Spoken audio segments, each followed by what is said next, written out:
32 cars lined up for the World Solar Race, preparing for an event that would take them across Australia from the northern Australian city of Darwin, south through Australia's remote outback to Adelaide, 3,010 kilometres away.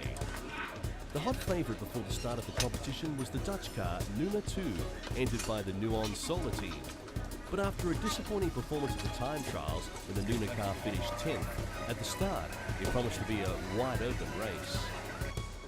Turn the radio up.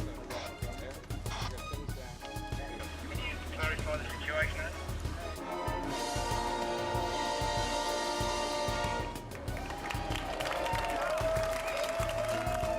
Early on in the race, Nuna 2 seemed to overcome its problems in the trials and quickly overtook the rest of the field.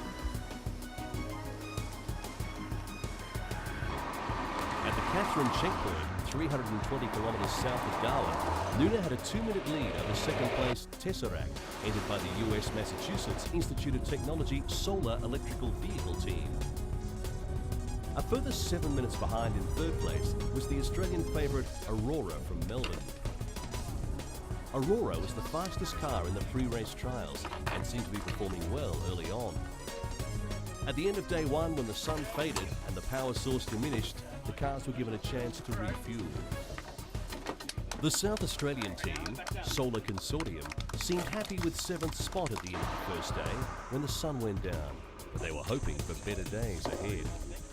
They had been trying to get 600 kilometres on the first day, but were 20 kilometres short, so were going to try for 640 or 650 kilometres the next day.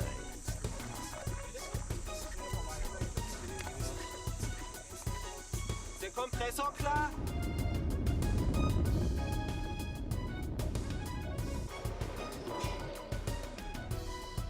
After perfect weather conditions the day before, a dawn start on the second day saw the teams trying to catch the early rays, but there were concerns about how long the clear sky would last. Nuna 2 opened a 28-minute lead on the second day as it raced towards the South Australian border. Coming into second place, Victorian team Aurora was aiming to stay there, but there was still a close tussle with Tesseract just behind in third place.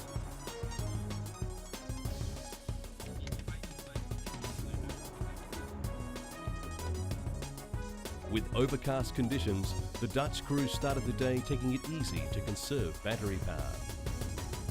Close to Tennant Creek, nearly 500 kilometres north of Alice Springs, the pace picked up.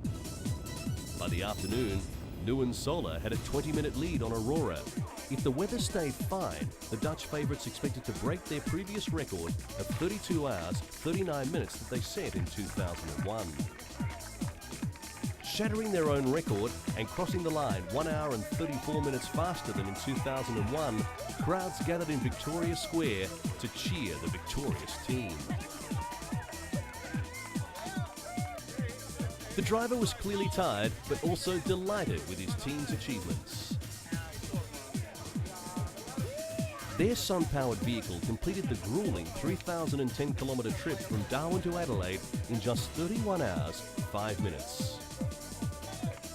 Earlier in the day, Nuon Solar set a blistering pace through the Australian far north, superior aerodynamics and good sunshine helping propel the electric car to speeds of up to 125 kilometres per hour. The Australian entry Aurora finished second, with the USA team from the Massachusetts Institute of Technology, Tesseract, coming third.